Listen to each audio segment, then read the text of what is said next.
Começa agora o programa Encontros Inteligentes. O sucesso na visão de quem chegou lá, com Mário Divo. Rádio Cloud Coaching.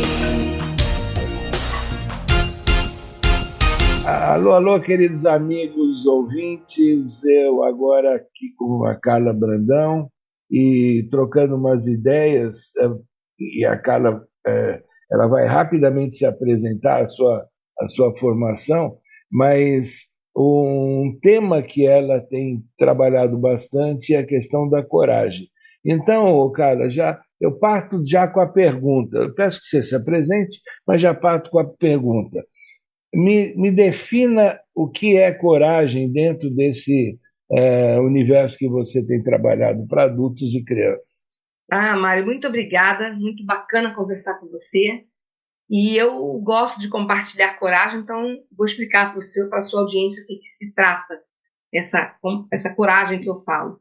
Eu até brinco que meu lema é com a cara e a coragem, né? Parafraseando com a cara e a coragem, né? Porque coragem, na verdade, é a nossa essência em ação, vem do latim coractico, que é a ação do nosso coração, ou seja, a nossa essência. E a gente, desde criança, é acostumada a não agir com a nossa essência, né? Eu brinco nas palestras que eu faço, que a gente tem os pais, eu me coloco nesse lugar também, quando a gente tem filho pequeno, a gente tem o hábito de falar, num parquinho, por exemplo, não põe a mão na boca, não faça isso, não sobe, não desce, não isso, não aquilo, não. É não o tempo inteiro para a criança. Haja saco, né? Então, o que a criança aprende? Não pode nada nunca, né? A liberdade dela, sem percebermos, a gente vai tolhindo a liberdade dessa criança em tempo integral. Não abre a perna, não fecha a perna, não sobe, não desce, não põe essa roupa, não põe aquela. Não pode levar o brinquedo, não pode isso, não pode descer. O que a criança pode?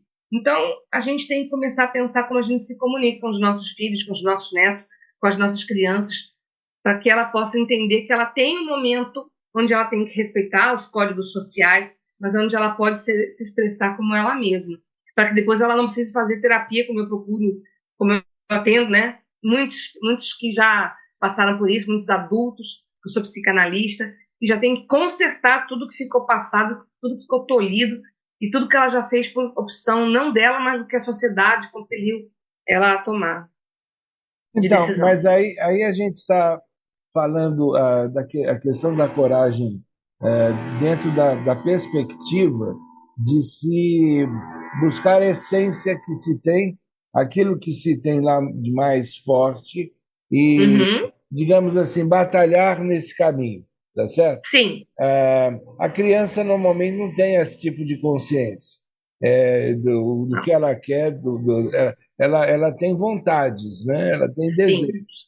E aí você está me dizendo assim, se a criança é muito tolhida quando ainda é criança, quando ela cresce, ela acaba levando, digamos, se acostumando a não seguir os seus desejos e suas intuições e sendo orientada pela sociedade que a cerca. É isso daí que significa a tua abordagem?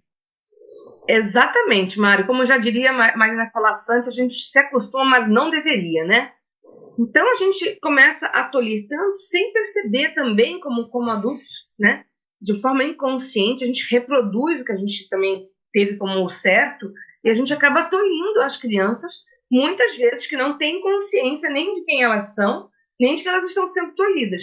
Depois que essas pessoas vão ter entendimento sobre isso.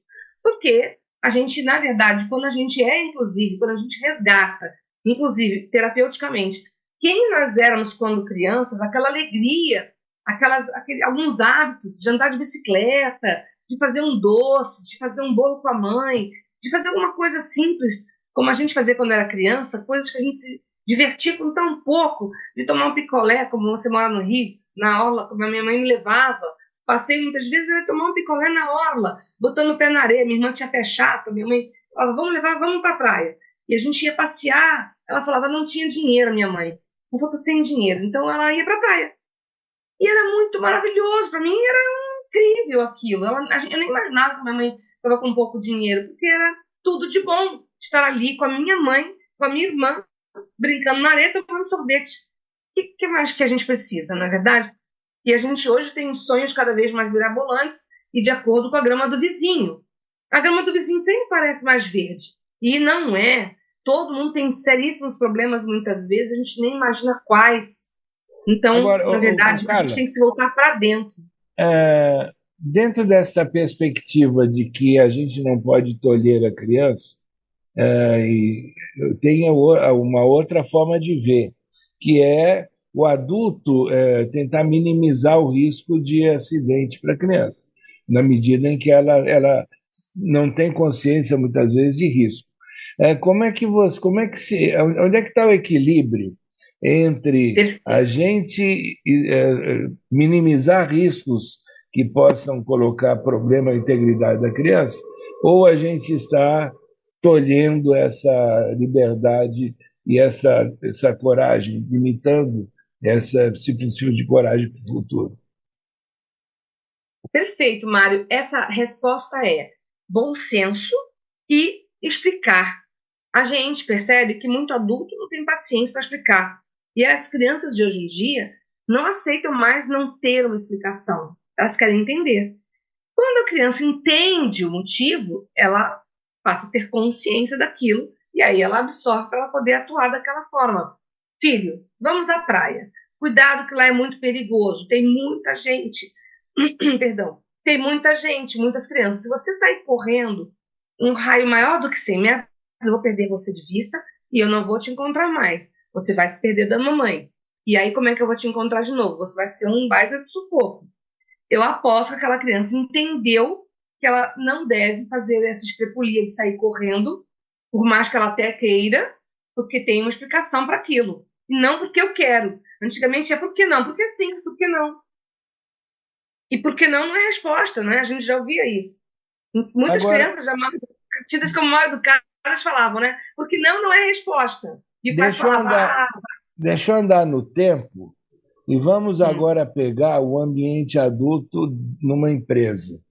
Dentro de vamos. um ambiente empresarial, nós temos os adultos, e, e hoje o Brasil é um país onde ainda é predominante a presença de empresa familiar.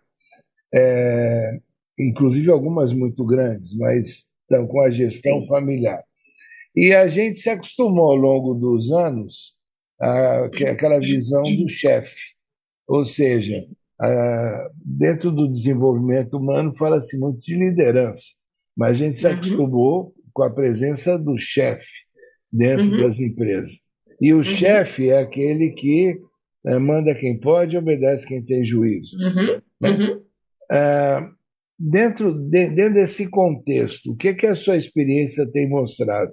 Como é que é possível trabalhar?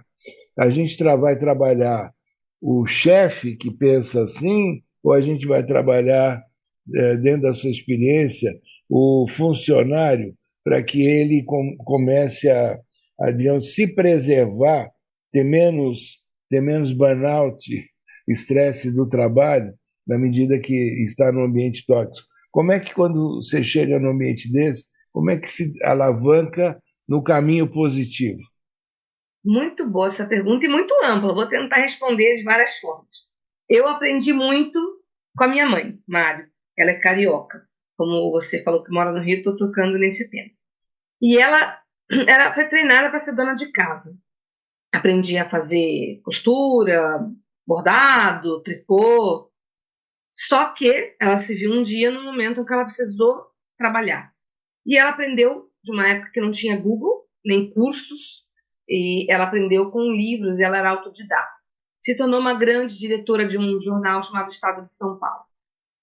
E aí eu aprendi muito com ela quando eu também entrei no mercado de trabalho.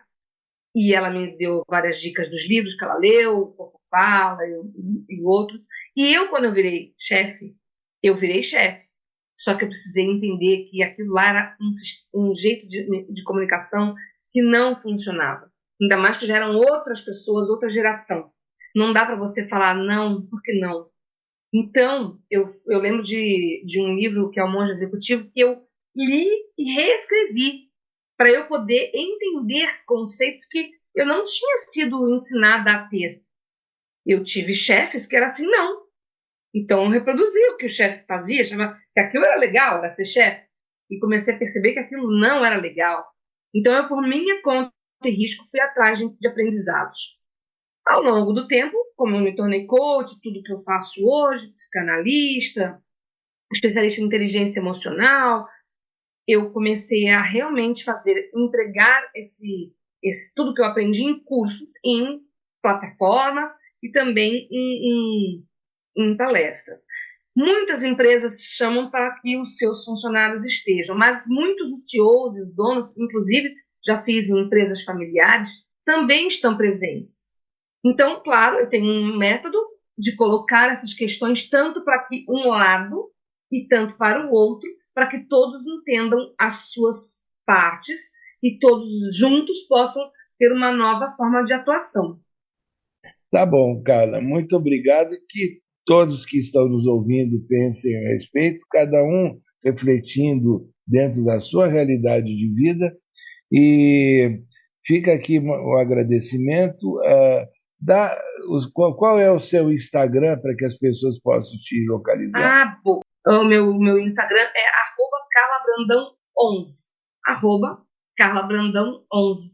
E eu gosto muito do Instagram, porque lá eu consigo colocar nos stories um pouco do que eu faço, porque eu gosto de desmistificar aquela coisa do coach que se sente melhor do que os outros. Eu não sou melhor do que ninguém, eu só tenho ferramentas que eu, quando uso, me fazem muito bem. Esteja presente, nos dando o prazer da companhia. Um grande abraço e até a semana que vem.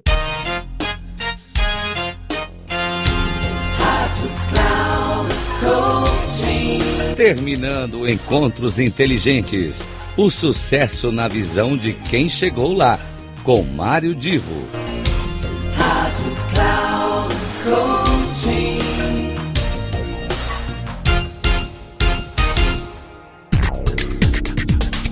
Não perca Encontros Inteligentes. O sucesso na visão de quem chegou lá, com Mário Divo. Sempre às terças-feiras, às 8 da manhã, com reprise na quarta às 12 horas e na quinta às 16 horas, aqui na Rádio Cloud Coaching.